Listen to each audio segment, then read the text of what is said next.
Hi, you have come to a podcast on literacy support with Mr. Robert Nowlin.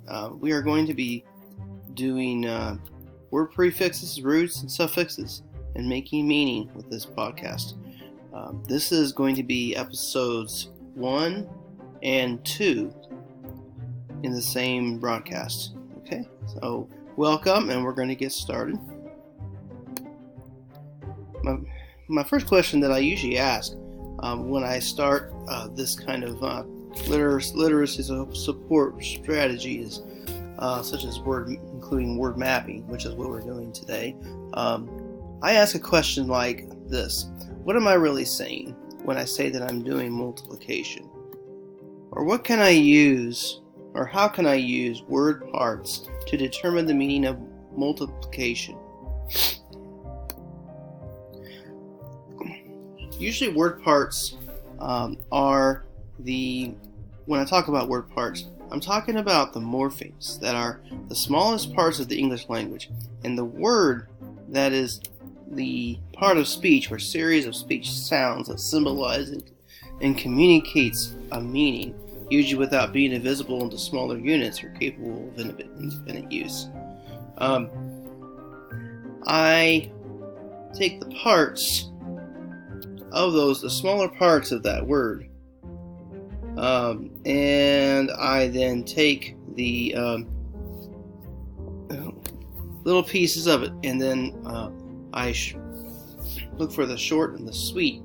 So in short, and for the purpose of this lesson, a word part means the smallest chunk of letters that have meaning in the English language, also known as a morpheme. Word parts have, in this word mapping strategy, 3 different forms. They come as a prefix, as a root, and a suffix. Both a prefix and a suffix are also known as an affix, but the prefix is really just the affix that comes in the beginning, while the suffix comes at the end. And the root is the simplest element inferred. It comes in the beginning, or in the middle, The root comes in the middle. And in this strategy, what I do is I actually take the blue for the prefix, I color code the base, or the middle, for the root to be yellow, and then I color code orange for the suffix. Okay, and so with multiplication, I start with multi, and I split it into P-L-I-C-A-T and then I-O-N. So then the first thing that I want to look for then is, what is the meaning of a prefix multi? Well, if you look it up, it means many. The word to fold is what comes from placate, or it can also mean to soothe or to calm, but that's not really what this means in this case.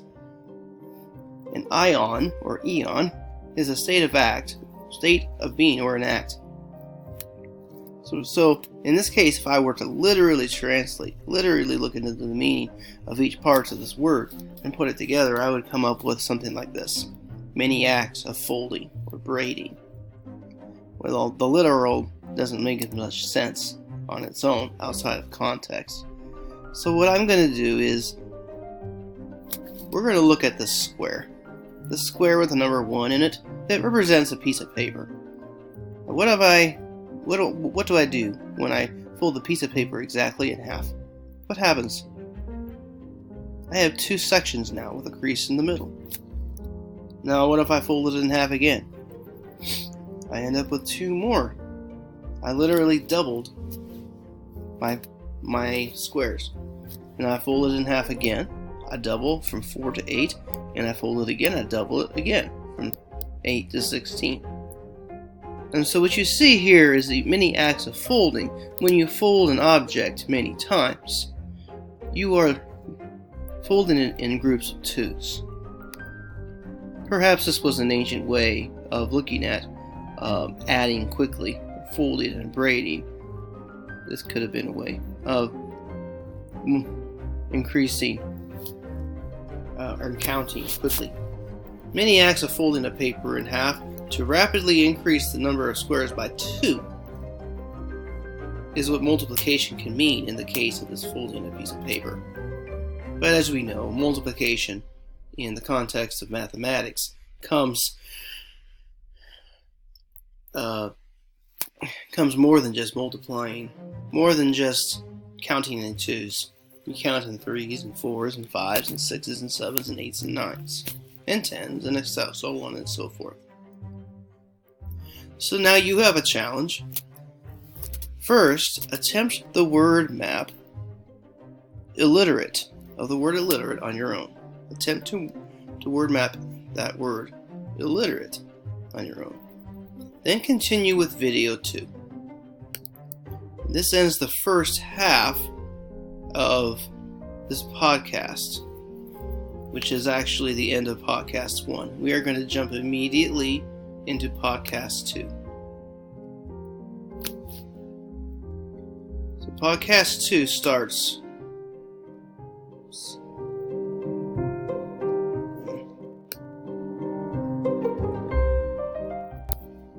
Okay, so illiterate, as we know, we just looked at literacy support in this podcast is looking at words and prefixes, word prefixes, roots, and suffixes to make meaning. So what am I trying to say then when I describe someone as illiterate? And how can I use word parts to determine the meaning of the word illiterate? Remembering that a word is a sound of speech that has a fairly distinct meaning, that has parts of several units or several morphemes, that in short, for the purpose of this lesson and further future podcasts within this series, a word part will mean the smallest chunk of letters that have meaning in the English language. And so that we use the prefix, the root, and the suffix. In this case, in this specific word, we actually have all 3. And we will be looking at those. So the word illiterate, we're going to look first at the blue IL. That is the prefix for illiterate. IL. When we looked up the meaning of illiterate, of IL, of ill, it means not. Then in the center, the root of illiterate actually is a Greek word, litera, which can mean an alphabetic letter. So not a letter, and then finally the suffix ate makes the description of a noun, and so it's describing someone as not a letter, or not made into a letter, which really is kind of confusing if you look into this, which is confusing. So another way to look at this is to reword this a little bit, by saying not made into someone who knows letters. Since I am describing a noun and I'm talking about language, and humans are the only beings, the only nouns that have anything to do and actually use language, I'm going to put in the word someone who knows letters. And then change it again a little bit further. Because letters really are the basis, the foundation of literacy, of books, of reading. So, when I'm talking about someone who is illiterate, I am saying that they are not made into someone who knows how to read, or they are someone who does not know how to read. Now you have a challenge. now that we're concluding the second half of this broadcast, you have a challenge first to try the word implacable on your own. If you click on the link, you will find a PDF file that has a blank word map, but with the word implacable already written in it, and instructions. Use the blue on the left to write in just the prefix. Use the yellow in the center only to write in the root, in the meaning of the root.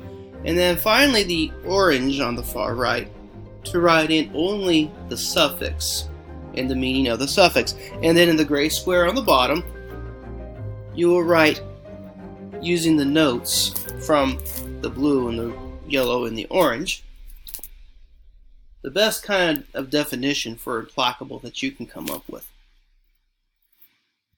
Remember, we're not trying to find the perfect dictionary definition of these words with this strategy.